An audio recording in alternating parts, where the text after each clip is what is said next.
هغې کې موږ به په سر باندې کفنونه تړو او روډ ته به روځو او انشاءالله خپل دا د 2 پوینټ ایجنډا ده زموږ هغې کې زموږ د مومن ماډل سکول د ځمکو چې کومه معاوضه ده هغه اوسه پورې موږ ته میلاو نه شوه او دویمه ایجنډا هم د کلاس 4 ده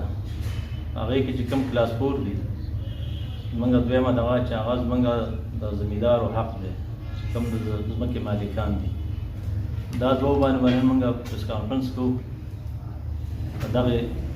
2 پوینټ ایجنډا باندې تاسو ته معلومه ده چې په 2004 کې افتخار حسین چې هغه وخت موجوده ګورنر و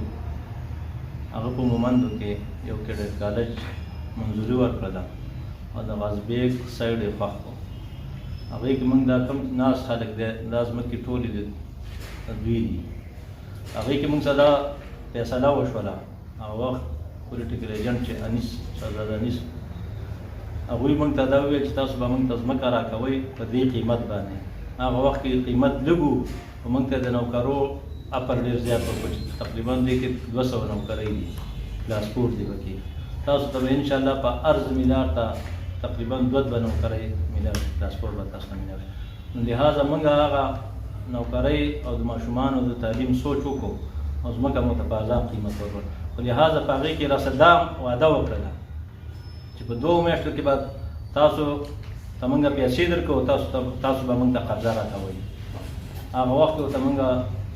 څه یو ایکړ نیم باندې شین فصل هم ورېږو د هغې هم راته تقریبا 7-8 روپۍ معاوضه راکړله چې کله افتتاح کېدله هغه وخت کې چې کوم هغه ځای ته موږ خالي کړو لهذا تقریبا د هغې 2004 نه د اوسه پورې تقریبا 14 سال 15 سال وشو چې موږ ورته بار بیا ویلې هغوی په هغه وخت نه د اوسه پورې موږ ته نه د ځمکه معاوضه راکړله او نه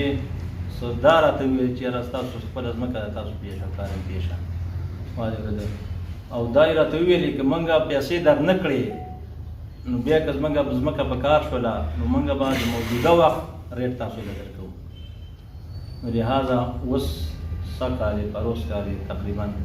2018 کې او جنرال